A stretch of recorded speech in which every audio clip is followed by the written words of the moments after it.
이 출애굽기는 하나님과 아브라함이 맺은 언약을 성취하시는 과정이라고 배웠습니다.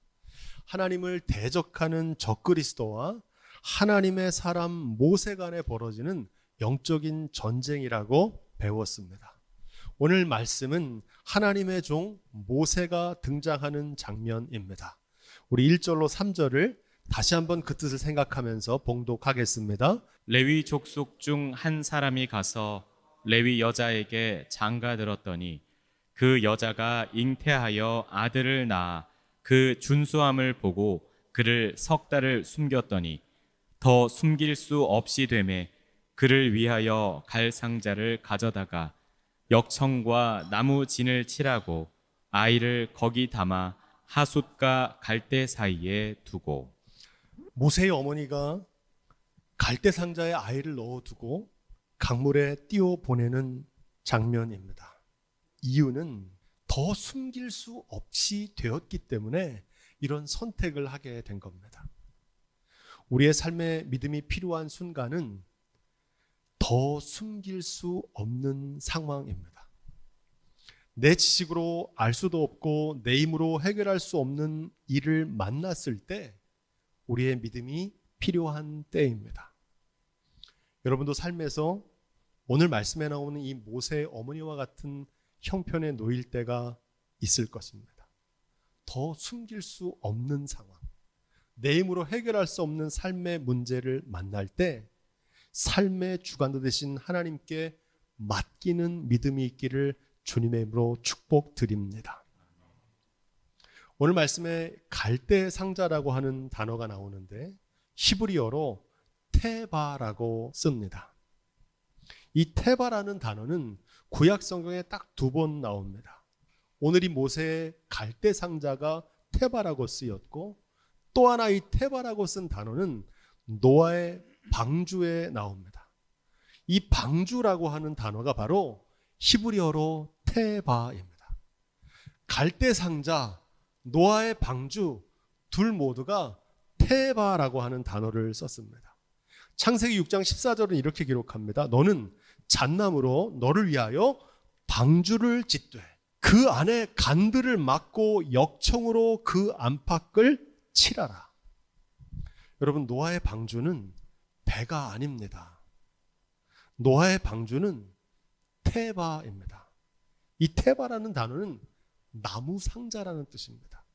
배가 아니기 때문에 움직이게 하는 동력, 돛대가 없습니다. 노를 젓는 삿대도 없습니다. 방향을 바꾸는 키도 없어요. 정박하기 위해 내리는 닷도 없습니다. 노아의 방주는 갈대 상자 같은 테바입니다. 오직 하나님의 인도하심에 자신의 길을 내어 맡기는 것입니다. 이 테바가 우리의 믿음의 본질입니다. 믿음은 내 삶의 동력, 내 삶의 방향, 내 삶의 가고 서는 것을 오직 하나님의 인도하심에 맡기는 것입니다. 이것이 바로 테바입니다. 우리의 인생을 내 의지대로 내 뜻대로 산다고 생각하지만 우리의 인생을 마치는 장례식에 위탁이라고 하는 순서가 있습니다. 주님께 맡기는 시간입니다. 노아의 방주는 마치 관과 같습니다. 죽은 시신을 넣어두는 네모난 괴짝과 같은 모습입니다. 이런 신앙의 본질을 나는 죽고 예수로 사는 삶이라고 고백합니다. 이게 바로 테바입니다. 네모난 괴짝에 죽음을 마주한 사람이 들어가고 그것을 하나님께 맡기는 것, 이것이 바로 갈대 상자가 전하는 복음입니다. 감당할 수 없는 삶의 문제를 만날 때 오직 하나님을 의지하는 이 테바의 믿음을 사용하시기를 주님의 이름으로 축복드립니다. 이 테바의 믿음은 무책임하게 방기하는 게 아닙니다. 요행을 바라는 게 아닙니다. 삶의 주관자 되신 하나님께 모든 것을 맡기는 겁니다. 강물의 아이를 띄워보낸 것은 강물을 만드신 하나님께 그 아이의 운명을 맡기는 것입니다. 이 믿음이 저와 여러분 가운데 있기를 주님의 이름으로 축원드립니다. 4절로 6절 말씀 우리 계속해서 읽겠습니다. 그 누이가 어떻게 되는 것을 알려고 멀리 섰더니 바로의 딸이 목욕하러 하수로 내려오고 시녀들은 하숫가에 거닐 때에 그가 갈대 사이에 상자를 보고 시녀를 보내어 가져다가 열고 그 아이를 보니 아이가 우는지라 그가 불쌍히 여겨 가로되 이는 히브리 사람의 아이로다. 누이가 어떻게 되는 것을 멀리서 바라보았다 이렇게 말합니다. 믿음은 하나님이 어떻게 일하시는 것을 가만히 바라보는 겁니다. 그래서 믿음은 시선이라고 말씀드렸습니다. 멀리서 지켜만 보는 수수방관이 아닙니다. 하나님이 어떻게 인도하시는지를 바라보는 믿음의 눈입니다. 믿음이 없는 사람은 두고 보지를 못합니다. 그래서 조급해요. 하지만 하나님을 경외하는 믿음이 있는 사람은 하나님의 일하심을 바라보고 기다리며 인내합니다. 이 믿음이 저와 여러분들의 것이기를 주님의 이름으로 축복드립니다. 그 순간 바로의 딸이 목욕하러 하수로 나왔습니다. 그리고 갈대 상자를 발견하게 됩니다. 아이를 보는 순간 불쌍히 여기는 마음을 갖게 되었습니다. 믿지 않는 사람들은 이 모든 일이 우연히 벌어진 것이라고 생각하지만 이건 우연히 벌어진 일이 아니라 하나님께서 행하신 일인 줄로 믿습니다. 하나님이 하시는 구원을 성취하기 위해서 내가 해야 될 일과 하나님이 하실 일을 구별할 수 있는 지혜가 필요합니다. 갈대 상자를 만드는 건 누가 할 일입니까? 그건 내가 할 일입니다. 그 갈대 상자가 바로의 궁에 들어가게 하는 것은 하나님이 하시는 일인 줄로 믿습니다. 테바의 믿음은 내가 할 수 있는 일에 최선을 다하고 내가 감당할 수 없는 문제를 하나님께 맡기고 기도하는 지혜입니다. 아이놀드 리브원은 이렇게 기도합니다. 주님, 나에게 바꿀 수 없는 것을 받아들일 수 있는 평온함을 주옵소서.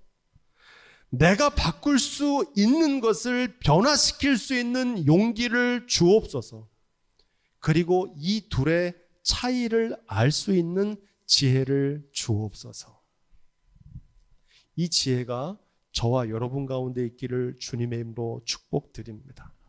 내가 해야 될 일을 최선을 다해서 감당한 후에 그 결과를 하나님께 맡길 수 있는 지혜가 있기를 다시 한번 주님의 이름으로 부탁드립니다. 10절 말씀. 그 아이가 자라매 바로의 딸에게로 데려가니 그의 아들이 되니라. 그가 그 이름을 모세라 하여 가로되 이는 내가 그를 물에서 건져내었음이라 하였더라. 모세의 누이가 지혜롭게 대답할 때 모세의 어머니가 유모가 되어 모세를 양육하게 됩니다. 그의 아들이 되었다라는 말에 주목합니다. 이 어린 모세는 히브리 족속을 말살하려고 했던 그 바로 왕의 딸의 양자가 됩니다. 하나님께서는 바로의 궁 안에서 모세를 왕자로 성장하게 하십니다. 여러분, 삶에서 만나는 사단의 회방과 사단의 하수인 적그리스도의 대적을 두려워하지 마십시오. 왜냐하면 사단의 지혜보다 하나님의 지혜가 더 크시기 때문입니다. 신묘막측하신 하나님의 권능입니다. 사단의 권세보다 하나님의 더 크신 능력을 의지하는 믿음이 있기를 주님의 이름으로 축원드립니다. 하나님의 구원 역사는 누구를 통해 이루어 가십니까? 하나님의 사람 모세를 통해서 이루어 가십니다. 모세란 이름의 뜻은 물에서 건져냈다는 뜻입니다. 이 모세는 메시아 예수 그리스도를 미리 보여주는 예표입니다. 여러분, 예수라는 이름의 뜻이 무엇입니까? 하나님이 자기 백성을 구원해 주신다는 뜻입니다. 우리가 삶에서 만나는 위기를 만날 때 어떻게 기도해야 되는지 예수님께서는 마태복음 9장 37절로 38절에 이렇게 말씀하십니다. 추수할 것이 많되 일꾼이 적으니 그러므로 추수하는 주인에게 청하여, 따라해 보겠습니다. 추수할 일꾼들을 보내주소서 하라. 아멘. 어떻게 하라는 겁니까? 하나님의 일을 감당할 때 모세를 보내달라고 기도하라는 겁니다. 돕는 사람을 보내셔서 하나님께서 추수하게 하시는 줄로 믿습니다. 이 말씀에는 모세 외에도 하나님의 구원 역사에 쓰임받은 사람들이 나옵니다. 우리가 지난 시간에 묵상했던 산파들, 모세의 어머니, 그리고 모세의 누이, 그리고 바로의 딸이 등장합니다. 공교롭게도 모세 한 사람만 남성이고 나머지 모든 등장인물은 여성들입니다. 성경에 나오는 여성들은 사회적인 약자를 가리킵니다.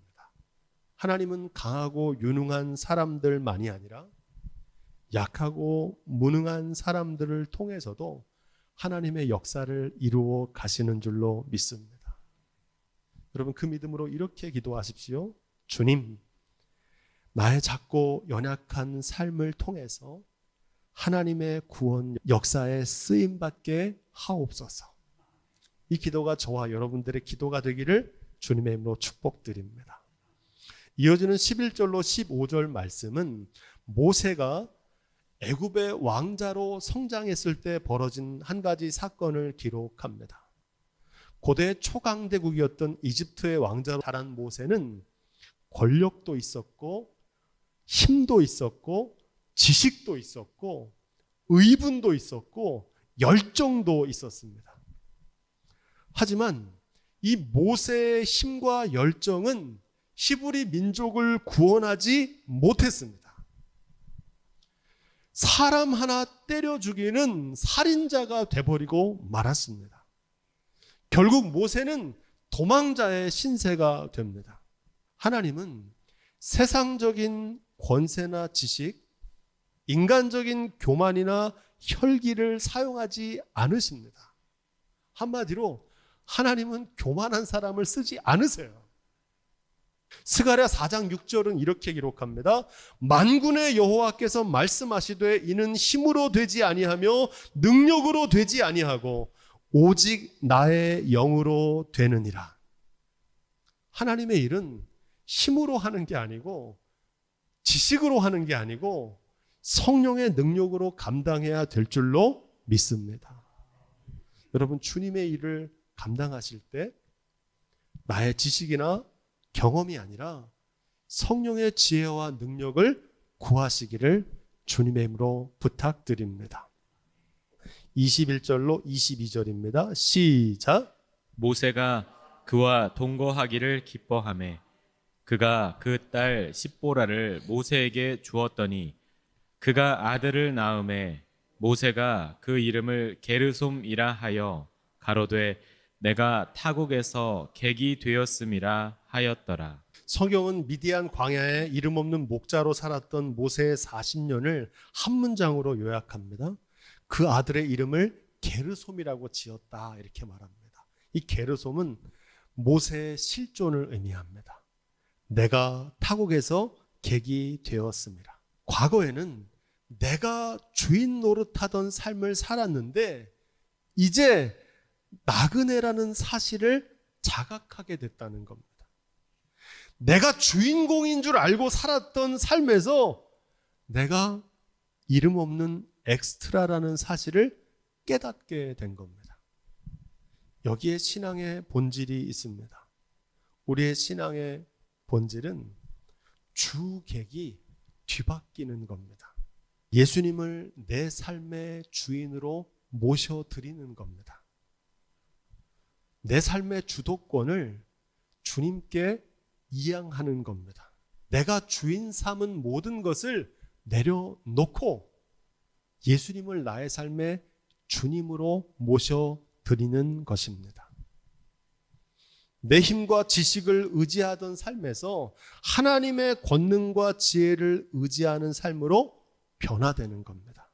무엇이 모세의 삶을 변화시켰습니까? 미디안 광야입니다. 아무것도 없는 광야에서 나 자신이 아무것도 아닌 연약한 존재란 사실을 자각했습니다. 광야의 고난이 교만했던 모세를 겸손한 사람으로 뒤바꿔 놓은 겁니다. 이 광야는 히브리어로 미드바르라고 하는데 하나님의 말씀이 들려오는 곳이라는 뜻입니다. 모세는 광야에서 하나님의 말씀을 듣고 온전히 하나님만 의지하게 되었습니다. 성경에는 모세뿐만 아니라 하나님이 사용하시는 모든 사람들이 광야의 훈련을 받았다고 증거합니다. 오늘도 하나님께서는 광야의 훈련을 통과한 겸손한 사람들을 통해서 하나님의 역사를 이루어 가시는 줄로 믿습니다. 유명한 설교가로 널리 알려진 무디라고 하는 목사님이 계십니다. 이 목사님은 모세의 120년의 인생을 세 단어로 정리합니다. 첫째는 something, 둘째는 nothing, 셋째는 everything이라고 말합니다. 첫째 단계는 이집트 왕자로 살았던 40년을 가리키고 두 번째 단계는 미디안 광야에서 이름 없는 목자로 살았던 40년, 마지막 세 번째 단계는 출애굽의 구원 역사를 인도했던 위대한 지도자로서의 40년의 인생으로 구분합니다. 여러분, 모세가 40년간 애굽의 왕자로 있을 때 자기 자신을 썸씽이라고 생각했어요. 중요한 인물이라고 생각했던 겁니다. 대단한 사람이라고 생각했어요. 진짜 자기를 그렇게 생각하는 분들이 많더라고요. 하지만 그 후 40년간 미디안 광야에서 이름 없는 목자로 살면서 모세는 자신이 아무것도 아닌 존재라는 사실을 깨달았습니다. 내가 something인 줄 알았더니 내가 nothing이구나. 아무것도 아니구나. 모세가 something의 삶에서 nothing으로 변화될 때 하나님께서 모세의 everything, 모든 것이 되어 주신 줄로 믿습니다. 여기에 놀라운 복음의 비밀이 있습니다. 빌립보서 4장 13절에 사도 바울이 이렇게 고백합니다. 내게 능력 주시는 자 안에서 내가 모든 것을 할 수 있느니라. 내가 하는 게 아니에요. 나는 아무것도 아니라고 고백할 때 하나님께서 모세의 모든 것이 된 것처럼 저와 여러분들의 연약함을 고백할 때 하나님의 크신 능력으로 우리를 도우시고 인도하시는 줄로 믿습니다.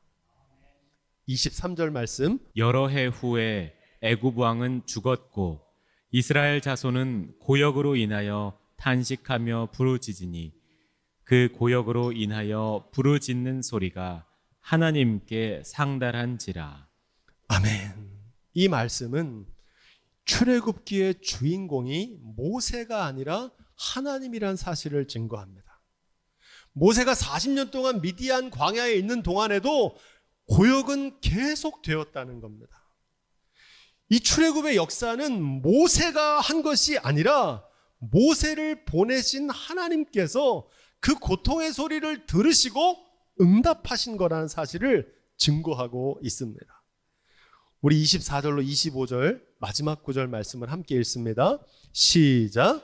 하나님이 그 고통 소리를 들으시고 아브라함과 이삭과 야곱에게 세운 그 언약을 기억하사 이스라엘 자손을 권념하셨더라. 아멘. 하나님께서 아브라함과 맺은 그 언약을 권념하셨다 이렇게 말합니다. 개역 개정은 이 권념하다는 단어를 기억하다라고 번역합니다. 잊어버리지 않고 돌보아 주셨다는 뜻입니다. 히브리어 원어로 이 권념하다는 단어를 자카르라고 부릅니다. 여러분, 이 자카르란 말의 뜻은 손바닥에 새겨 표시했다는 뜻입니다. 잊어버리지 않겠다는 겁니다. 잊고 싶어도 잊을 수가 없다는 겁니다. 믿음은 내가 하나님을 사랑하는 게 아닙니다. 여러분 잘 들어보십시오. 많은 사람들이 내가 신앙생활하는 건 내가 하나님을 사랑하는 거라고 생각합니다. 하지만 성경이 말하는 믿음은 하나님이 나를 사랑하시는 것을 믿는 겁니다. 구원은 내가 하나님을 사랑해서 받는 공로가 아닙니다. 많은 사람들이 그렇게 믿어요. 내가 하나님을 사랑하고 공덕을 많이 쌓아서 구원받는다고 생각해요. 하지만 성경이 말하는 구원은 하나님이 나를 사랑하시는 은혜로 받는다고 증거합니다. 나는 하나님을 잊어버려도 하나님은 나를 잊어버리지 않으십니다. 이게 자카르입니다. 하나님이 나를 권념하신다. 하나님이 여러분을 사랑하십니다. 그 무엇도 여러분을 향한 하나님의 사랑에서 끊을 수 없습니다. 이 믿음으로 사는 사람은 세상에 두려울 것이 없습니다. 자유함을 얻게 됩니다. 바로왕의 노예로 살지 않아요. 이사야 49장 14절 말씀입니다. 오직 시온이 이르기를 여호와께서 나를 버리시며 주께서 나를 잊으셨다 하였거니와 여인이 어찌 그 젖 먹는 자를 잊겠으며 자기의 태에서 난 아들을 긍휼히 여기지 않겠느냐. 그들은 혹시 잊을지라도 따라해 보겠습니다. 나는 너를 잊지 아니할 것이라. 아멘. 내가 너를 내 손바닥에 새겼고 너의 성벽이 항상 내 앞에 있나니 너를 황폐하게 했던 자들은 너를 떠나가리라. 여러분, 이 말씀을 붙잡고 이렇게 기도하십시오. 주님, 나를 변함없이 사랑하시는 하나님을 믿는 믿음을 선물로 주옵소서. 이 믿음이 저와 여러분들의 삶 가운데 고백되어지기를 주님의 이름으로 축복드립니다. 하나님께 내 삶을 맡기는 테바의 삶, 내가 아무것도 아닌 존재임을 자각하는 게르솜의 고백, 우리를 권념하시는 자카르의 믿음이 오늘 예배하는 저와 여러분의 것이기를 우리 주님의 이름으로 축원드립니다.